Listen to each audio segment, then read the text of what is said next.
We're so privileged to have students as part of our ecosystem, and it's my pleasure to hand over to Karen Spenley, Chartered Engineer. She's going to host a student panel session about the ever important topic of people, planet and technology.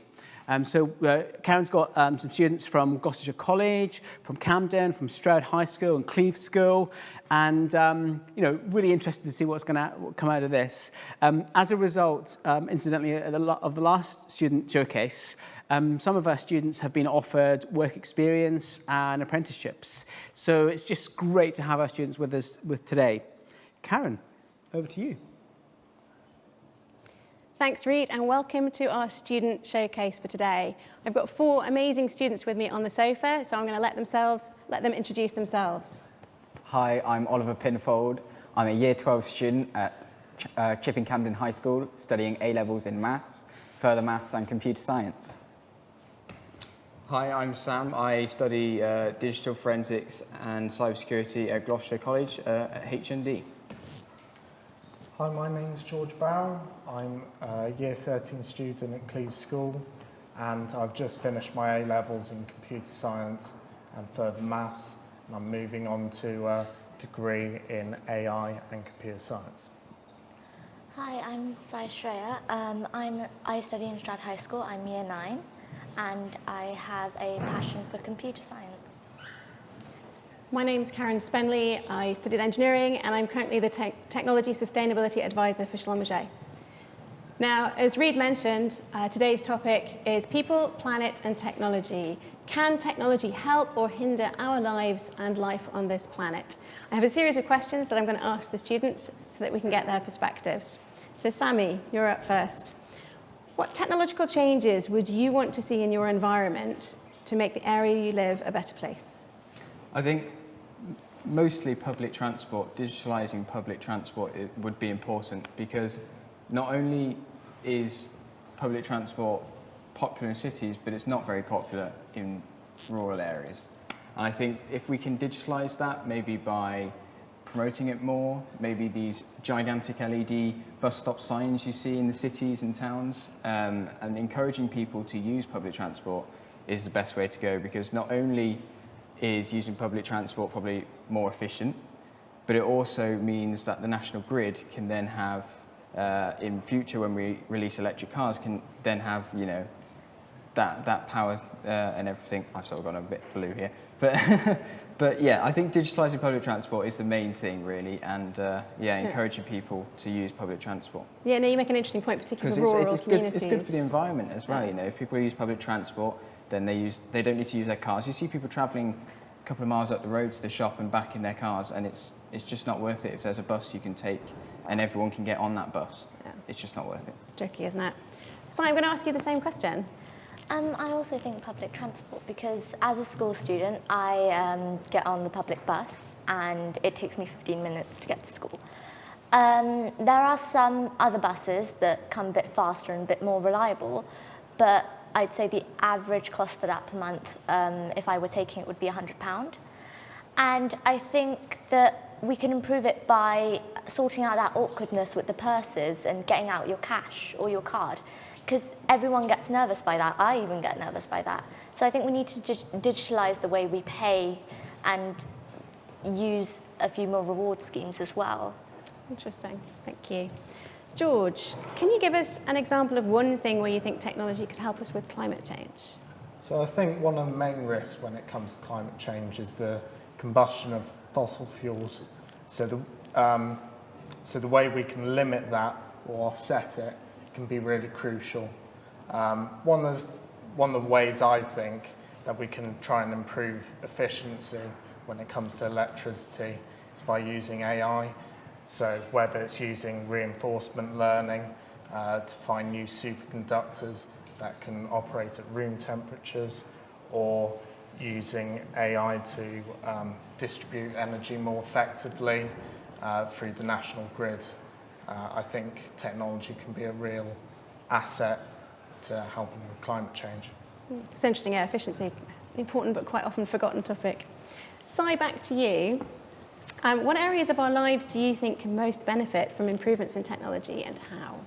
I think transport again, because it's a big part of life for many people, school students, people who have jobs.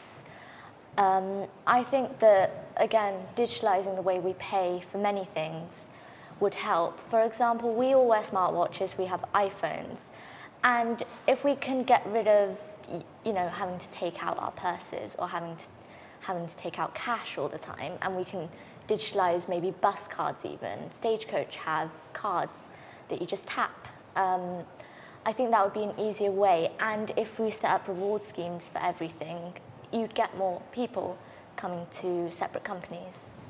Okay, thank you. So following on the transport theme, Oliver, what do you think, or what do you see as the future of travel or transport, and what would you like to see happen over the next 10 years? Yeah, well, we should consider what we've seen in the past 10 years, and what we've seen is this absolute surge in popularity in electric vehicles. And I think by looking at that, we can predict that we're probably going to see a similar thing happen again. I think in the next decade, electric vehicles are going to become much more widespread and probably much cheaper as well. I think that we could see that same technology implemented into the public transport sector. I think by then we could have the power to power buses by electricity. Mm-hmm. I think there's also the possibility that there could be a great increase in tax on petrol and diesel cars. But then we're going to need to be careful when implementing that law, because we'd have to somehow dispose of that waste material, because these vehicles are now becoming redundant. So what are we going to do with that scrap metal? It's going to have to be disposed of in some kind of eco-friendly way, and who knows what that could be. There's many complexities, aren't there? So moving on to the smart city, Sammy, can you give us an example of one thing you'd like to see in a smart city? Yeah, and it actually sort of links into what George was saying, and it's the sense that it's all about efficiency nowadays. I think that's the direction we have to head into. So one thing I personally see that we should all be getting is smart meters in our homes for electricity, because currently there is no way of seeing real-time electric usage in your home. And smart meters enable some homeowners to be able to see that. And I think that's very important, because the amount of energy we waste and electricity we waste on things we're not using that are still plugged in and switched on. Think about, it's summer now, fans. How many fans have we got at home plugged in, switched on, not being used, and how much electricity that's using?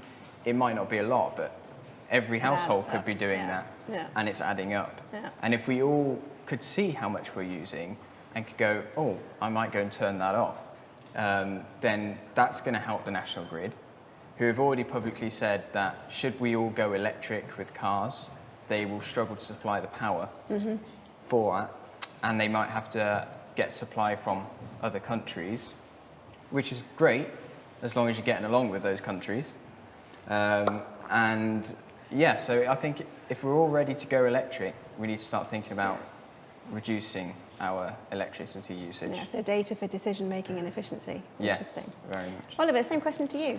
Yeah, well, what I wanted to say about this is that what my definition of a smart city is one that can sustain itself. I hope that cities would be able to be designed in a way in which they have their own ecosystem of technology and power. In this case, it would mean that these areas in these cities would almost be able to be bubbled off from the rest of society. We would never have to worry about supplying them any power, because they'd be able to generate their own through their own sustainable methods. It would mean that these places would be able to run indefinitely into the future in a sustainable way, which is exactly what we desire. Gosh, it's quite a design challenge though. Yeah. George, over to you. In your opinion, what has been the most positive impact technology has had on the environment, and why? Well, I think in the past couple of decades, the internet has been a real catalyst for innovation. And I think using that has helped facilitate in spreading awareness like we're doing now with this webinar. Interesting. So the last question I'm going to ask to all 4 students, and it's quite a challenging one. Can they paint a positive picture of what a smart city means to you, and perhaps what you see your role in it could be? Cy, we'll start with you. Well, I think that we always focus on the negatives of technology and technological uses. But I think if we could start focusing on the positives, such as how technology is contributing to climate change, then we would be able to see the bigger picture. For example, Ecosia, it's a search engine that's very well known to plant trees every single time you search something on it. And I think that if we bring about more awareness of different search engines like this, then we could start changing the planet. The link between the two. George? Well, I think biodiversity is really the natural infrastructure that sustains life on this planet. So it's really important that we keep that in place more than technology. And I think technology has been a real enabler for, in the past few decades, for the negative impact on the environment. So if we can turn that around and actually turn it into a positive, that could be a really Biodiversity, good thing. Massively important. Sammy? Well, it's kind of funny because people, planet and technology, it's about people using technology to save the planet. But at the moment, people are sort of the problem, because we're not using enough technology. We're all relying on combustion still. And, people are the problem, but people are also the solution. So it's all about sort of what George was saying, remembering that, we need to look after this planet we live on. And I think, linking back to my other question with the electric cars is, simple things like that, technology like that, but also relying on the people that can come up with that sort of thing, It's not a secret that people aren't sort of up to the level of knowledge that we should be in this to live in this planet that we now live in, And I think we should all really be focusing sort of on that future goal, that image that we want to live in. What a challenge.